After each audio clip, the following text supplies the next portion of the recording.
சிவாய நம. நம்ம சேனலுக்கு வந்திருக்கிற அவங்க எல்லாருக்கும் ஒரு சந்தோஷமான விஷயத்தை சொல்ல போகிறேன். இன்றைக்கி பார்த்திங்கன்னா நம்ம உலகத்தில் உலகம் எப்படி தோன்றுச்சு, மனுஷன் எப்படி தோணுனா, உயிர்கள் எப்படி உண்டாச்சு என்றதை பற்றி நம்ம தெரிஞ்சுக்க போகிறோம். இது உங்களுக்கு உபயோகமாக இருக்கும்னு நினைக்கிறேன். நம்ம வீடியோவை கொஞ்சம் கடைசி வரைக்கும் பாருங்கள். பார்த்திங்கன்னா பார்த்து எனக்கு கமெண்ட்ஸ் சொல்லுங்கள். இது நிறைய புத்தகத்துலேருந்து எடுத்த கருத்துக்களை நான் உங்களுக்கு சொல்ல போகிறேன். வாங்க இப்போ நம்ம வீடியோக்குள்ளே போகலாம்.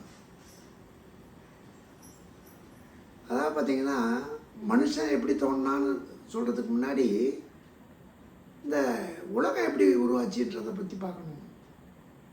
இந்த உலகம் உங்களுக்கு தெரிஞ்சிருக்கலாம். இது உலகம் தோன்றப்போ பார்த்திங்கன்னா பெரிய நெருப்பு குழம்பு போல் இருந்தது. சூரியன்லேருந்து வந்த ஒரு பகுதின்னு சொன்னாங்க. இந்த சூரியன்லேருந்து வந்த பகுதியில் ஜனங்க வாழ முடியாத அளவுக்கு இருந்தது. பல காலம் அப்புறமா பார்த்திங்கன்னா இந்த மேலே இருந்த அந்த நெருப்பு குழம்பெல்லாம் பார்த்திங்கன்னா பாறைகளாக மாற தொடங்குச்சு. இந்த பாறைகள் மாற தொடங்கும் போது சில நீர்கள் அப்படியெல்லாம் உருவாகி, இந்த நீர்கள் பார்த்திங்கன்னா காலப்போக்கில் மேலேருந்து கீழேயும் கீழேருந்து மேலேயும் அப்படி உருவாச்சுங்க. இந்த நீரால் என்னாச்சுன்னா அந்த கடினமான அந்த இது இருந்தது பார்த்திங்களா, நெருப்பு குழம்பு மாதிரி இருந்தது இல்லைங்களா, இதெல்லாம் அப்படியே குவிஞ்சு குவிஞ்சு ஒரு மலையாக ஆகிப்போச்சுங்க. இந்த மலைக்கு பேர் எரிமலைன்னு சொன்னாங்க. இது இந்த பூமியில் பார்த்திங்கன்னா நடு வயிற்றில் இருந்து தான். எதாலன்னா உங்களுக்கு தெரிஞ்சு தான் இருக்கும். சூரியனால் தான் அது வந்தது. கொஞ்சம் கொஞ்சம் ஒரு கிட்டத்தட்ட ஒரு மைல் கணக்கில் அது குளிர்ந்து இருக்குங்க. மைல் கணக்கில் அது குளிர்ந்து அப்புறமா தரையாகவும் தண்ணியாகவும் தரையாகவும் மாறிச்சு. இதில் பல மலைகள் தோன்றுச்சு. அங்கங்கேருந்து பார்த்திங்கன்னா மணல் இது மாதிரி இதெல்லாம் உருவாச்சுங்க. கொஞ்சம் காலங்க போக போக மணல் கல் இதெல்லாம் படிஞ்சு பாறையாக ஆகிப்போச்சுங்க. இந்த பாறை தான் பார்த்திங்கன்னா எரிமலை குழம்பு வர்றதுக்கும் பூமி அதிர்ச்சி வர்றதுக்கும் காரணமாக இருக்குது. இது பல கடல் அலைகளால் அரிக்கப்பட்டு அது பூமி மேலோட்டமாக பாறைகளாக உருவாயிருக்கு. கொஞ்சம் காலம் ஆக ஆக அந்த பாறைகள் அடுக்கடுக்காக உருவாச்சுங்க. இப்போ பூமி எதிர்ச்சின்னு சொல்கிறாங்க பார்த்தீங்களா, இந்த பூமி எதிர்ச்சி இந்த பாறைகளுடைய நகர்வால் தான் பூமி எதிர்ச்சி உருவாகுது அப்படின்னு விஞ்ஞானிங்க சொல்கிறாங்க.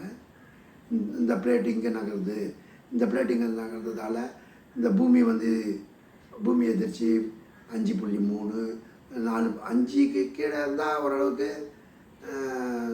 அதிர்ச்சி அதிகமாக இருக்காதுன்னு, 5க்கு மேலே இருந்தால் மிகப்பெரிய அதிர்ச்சிகள் உருவாகும்னு சொல்கிறாங்க. இதை எப்படி கொண்டாடுறாங்கன்னு தெரியாது. ஆனால் இந்த உலகம் இப்படி தான் உருவாச்சு. இதெல்லாம் உயிர் எப்படி தோன்றுச்சுன்னு தெரிஞ்சுக்கணும் இல்லையா நம்ம. ஆமாம், இந்த உயிர் எப்படி தோன்றுச்சுன்னா இந்த பூமியினுடைய வெப்பம் ரொம்ப வெப்பமாக இருந்தது. அங்கே உயிர்கள்லாம் வாழ்ந்துக்க முடியாது.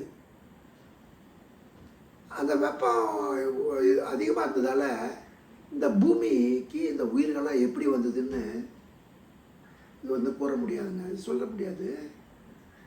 அதனால் இந்த உயிர்கள் நீர் காற்று அதில் கரைஞ்ச உப்பில் வாழக்கூடிய கண்ணுக்கு தெரியாத அணுக்கள் இருந்திருக்கு. அந்த அணுக்கள் பார்த்திங்கன்னா கடல்லையே இருந்திருக்கு. அது ஒரு தாவரமாக உருவாயிருக்கு. அந்த முதல்ல தாவரமாக உருவாயிருக்கு.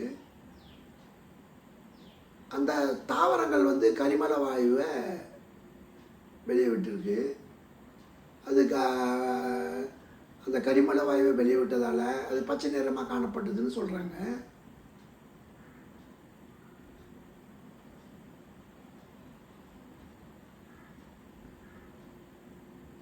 இன்றைக்கி பெரிய நிழல் தர்ற மரங்கள்லேருந்து புல் முதற்கொண்டு வரைக்கும் எல்லா தாவரமும் இப்படி தான் வளர்ச்சியாச்சு அப்படின்ட்டு சொல்கிறாங்க. நீர், காற்று, உப்பு உயிர் சத்தை உண்டாக்காது. தம்மை போல் உயிர்களை உண்டு வாழறதுக்கு இன்னொரு வகை அணு உயிர் இருந்திருக்கு. இந்த அணு தான் முதல்ல ஊர்வனவாக இருந்து, அதாவது ஊர்வனிலிருந்து முதல் மனிதன் வரைக்கும் எல்லா உயிரும் இப்படி தான் தோன்றியிருக்கு. தாவரம், காற்று இதெல்லாம் பார்த்திங்கன்னா நீர், உப்பு இதெல்லாம் உணவை வாங்கும் ஆற்றல் இருக்குது. அது உயிர் சத்து உள்ள பொருட்களை சின்ன சின்ன இதில் அடைச்சி வச்சுக்கின்னு அதுக்கு பார்த்திங்கன்னா அந்த தாவரங்களுக்கு மலம் போக முடியாது. அதால் வந்து அது அதனுடைய சத்துக்களை அது உடம்புலேயே சேர்த்து வச்சுக்குது.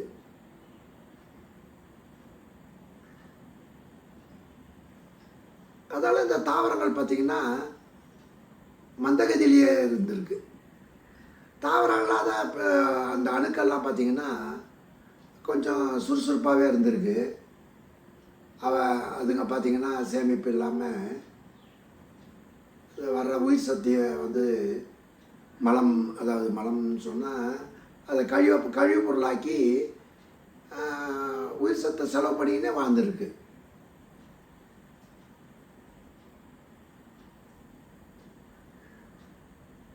இந்த தாவரங்களை சுற்றி நிறைய உயிர்கள் வாழ்ந்துருக்கு.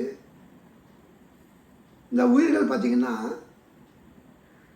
சிலது வந்து பார்த்திங்கன்னா தண்ணியில் மட்டும் வாழக்கூடியதாக இருந்திருக்கு. சில உயிர்கள் பார்த்திங்கன்னா தண்ணிலையும் தரையிலையும் வாழ்ந்துருக்கு. இப்படி அந்த உயிரினங்கள் வந்து பெருகிருக்கு. சில உயிரினங்கள் பார்த்திங்கன்னா முட்டை போட்டு குஞ்சு பிடிச்சிருக்கு. சில உயிரினங்கள் கருவிலேயே உயிர்களை பெருக்கிற முறையே இருந்திருக்கு. இப்போ மண்புழுவை 2 துண்டாக வெட்டி போட்டால் அது தனித்தனி புழுவாயிடும். ஆனால் தேனீயை அல்லது ஒரு பறவையை அது மாதிரி வெட்டி போட்டோம்னா அது மாதிரி ஆகாது. அதுபோல் அந்த பறவைகள்லாம் குஞ்சு போட்டு முட்டையிட்டு குஞ்சு பொறிச்சு தான் அது வளருது. இப்படிப்பட்ட படைப்பில் தான் மனுஷன் ஒரு உயிராக வளர்ந்துருக்காரு.